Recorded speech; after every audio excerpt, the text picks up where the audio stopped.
Dans cette courte séquence, je voudrais vous inviter à réfléchir à une opportunité conjoncturelle de la conduite du changement aujourd'hui et maintenant.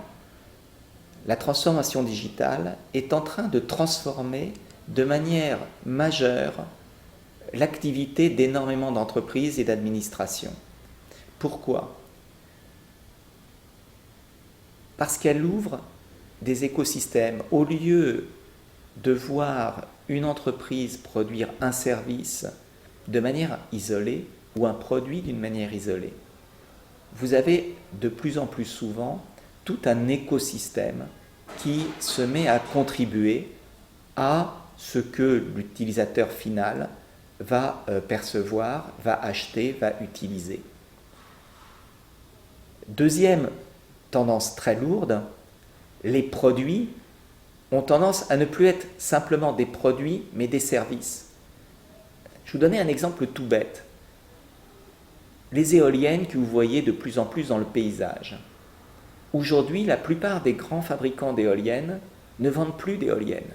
Ils vendent de l'heure de production d'électricité par le biais de l'éolienne.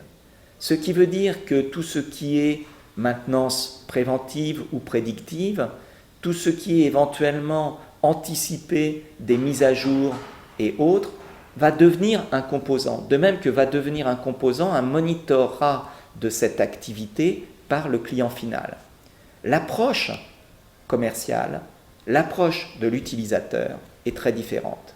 Vous et moi, nous consommons infiniment plus de données que nous le faisions par le passé. Nous nous attendons à avoir des recommandations de livres, de films ou autres de notre fournisseur.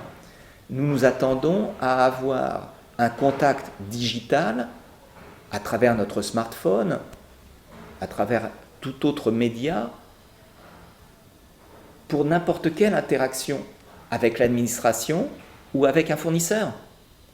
C'est des changements majeurs dans l'activité des hommes et des femmes de ces sociétés, qui se tournent moins vers la technique et l'expertise probablement, et plus soit vers le back-office, et encore, on pourrait dire que le back-office, c'est le quatrième pavé de cette planche, est de plus en plus supporté par l'intelligence artificielle, appuyée sur un volume phénoménal de données collectées en permanence.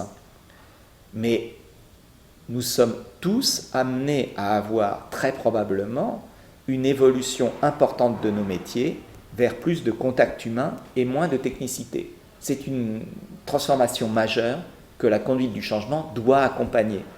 Elle doit l'accompagner en donnant le désir aux hommes et aux femmes de l'entreprise d'évoluer, de suivre des formations, d'aller dans des métiers de proximité client très différents, probablement, des métiers précédents. Et ceci est vrai, une fois de plus, au niveau de l'entreprise comme de l'administration. Et je vous invite à y réfléchir vous-même dans la prochaine activité Moodle. Nous allons ensuite nous retrouver pour voir le plan du cours et commencer l'acquisition de connaissances.